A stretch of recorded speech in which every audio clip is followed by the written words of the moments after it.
Turning customers into clients, very important. Adopted what we call with Jay Abraham the strategy of preeminence. And being preeminent is very important because you're not selling your clients or doing more than what they need. If the client's only comfortable with doing a couple deals at a time, just do a couple deals at a time. Build up the wealth. Because the more you pressure them, people say, well, you're selling me something I really don't want. So you really want to do something different. You really want to create that differentiation. Now, also, increase the frequency of the transaction. I told you 10% of your business is going to lead 90% of your profits. You want those people to invest more with you.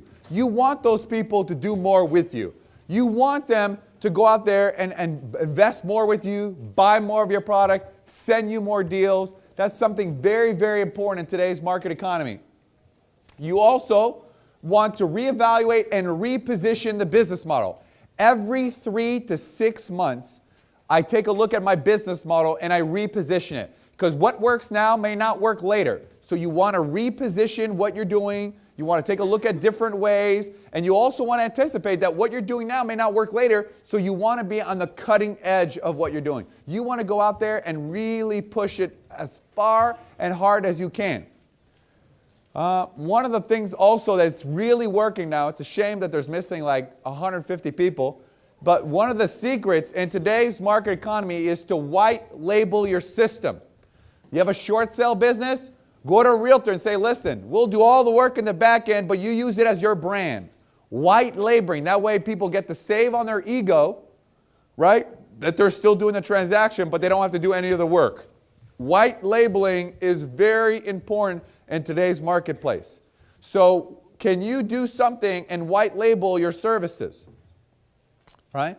Could you be a referral system? Could you be a deal system? Could be a front for deals. Very important in today's marketplace. Okay? Hard work is king.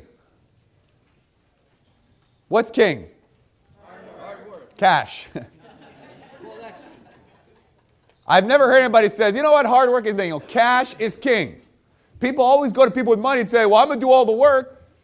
The first thing people think about, cash is king, not hard work. Hard work is important, but at the end of the day, the cash is more important. So who is your customer?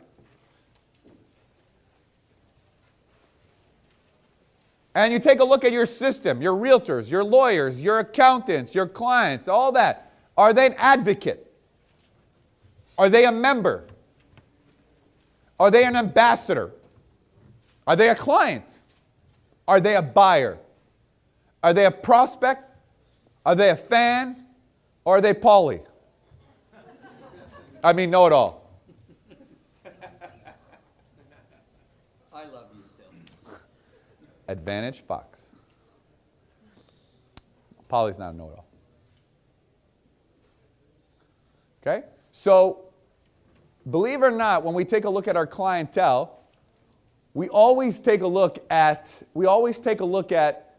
the type of customer we have. So an advocate is someone says, you know what, JT Foxx, you should use his services. They're fantastic. We've used them. They're out selling you. And those are the best clients, the ones that are selling you. Members they're not selling you, but they're part of everything you do. They'll come to multiple events.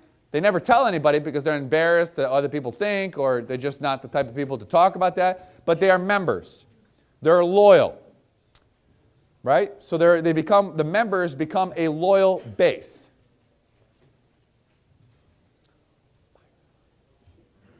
Also, you got to take a look at, is it an ambassador? Ambassador is probably one of the highest awards. Those are people that you could go back to and be a true representation. For example, Don is a true ambassador to me. He'll speak here on stage. People go to him to see if I'm legit or not, and he'll be an ambassador of mine. And so what happens is one of the highest form of people is that you build a business model around ambassadors. So you want to build a model around ambassadors. A client.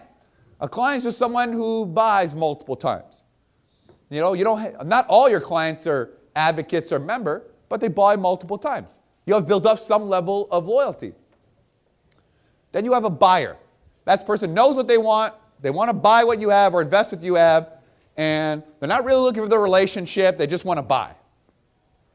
And then you have a prospect, someone that you know you're not going to convert. They're not going to invest with you, they're not going to buy your product and service, but they will become an advocate eventually.